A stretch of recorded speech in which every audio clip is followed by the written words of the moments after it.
నేను Vijayarani principal college of nursing Tandur. ఇక్కడ మాకు హాస్టల్లో ఓల్డ్ బిల్డింగ్ ఇది, కొత్త బిల్డింగ్ కన్స్ట్రక్షన్ అయింది కానీ అది ఇంకా మాకు అలాట్ అవ్వలేదు. మెడికల్ కాలేజ్కి అలాట్ అయ్యింది. సో ప్రస్తుతం ఉన్న పాత కాలేజ్లో మాకు చాలా ప్రాబ్లమ్స్ ఉన్నాయి. లైక్ కరెంట్ వైరింగ్ సిస్టమ్ అంతా చాలా బ్యాడ్ కండిషన్లో ఉంది. ఎప్పటికప్పుడు రిపేర్స్ చేయించుకుంటూ నడిపిస్తున్నాము. అండ్ వాటర్ కనెక్షన్ కూడా మున్సిపల్ వాటర్ కనెక్షన్ కూడా లేదు. బోరింగ్ కనెక్షన్ ఉంది కానీ ఎప్పుడు కరెంట్ ఆన్ ఆఫ్ అవుతుంటుంది కాబట్టి వాటర్ ప్రాబ్లం కూడా మాకు ఫేస్ చేస్తున్నాము.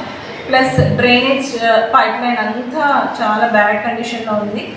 సో స్టార్టింగ్ అయినప్పటి నుంచి రిపేర్ చేస్తూ ఇప్పటికీ నడిపిస్తున్నాం అట్లాగే. కానీ కింద పైన ప్రాబ్లం బట్టి కింద అంతా వాటర్ స్టాగ్నేట్ అవుతుంది.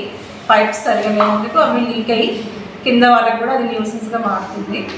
అండ్ మున్సిపల్ వాళ్ళు కూడా చెత్త అవన్నీ తీసుకొని వెళ్ళట్లేదు. పిల్లలు అక్కడ చెత్త వేసినా కూడా బయట వాళ్ళు వచ్చి పైకి వచ్చి తీసుకొని వెళ్ళమంటే కూడా తీసుకొని వెళ్ళట్లేదు. పిల్లలు బయట పడేస్తే ఎందుకు పడేస్తున్నారని అడుగుతున్నారు.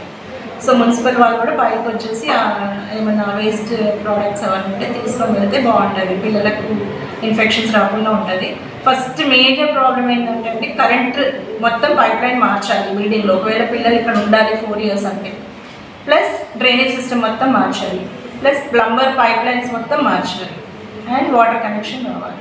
ఇవన్నీ మేజర్ ప్రాబ్లమ్స్ ఫేస్ చేస్తున్నాము. పేరెంట్స్ కూడా వచ్చి నా దగ్గర కొట్లాడుతున్నారు, వాళ్ళు మా పిల్లలకి ఈ ఫెసిలిటీస్ లేవు, ఆ ఫెసిలిటీస్ లేవు అట్లా అని నాతో కొట్లాడుతున్నారు వాళ్ళు. ఎందుకంటే నేను చేయాల్సింది నేను చేస్తున్నాను, నేను ఓన్గా స్పెండ్ చేసి నేను రిపేర్స్ చేయించి పిల్లలకు ఆ ఫెసిలిటీస్ అందేలాగా చూస్తున్నా. But it is not a permanent solution. I need permanent solution for government college of nursing PP unit building. మా దగ్గర ఇప్పుడు 2 batches రన్ అవుతున్నాయండి. Nearly 98 students are there in the hostel. మిగతా పిల్లలు డే స్కాలర్స్గా ఉన్నారు.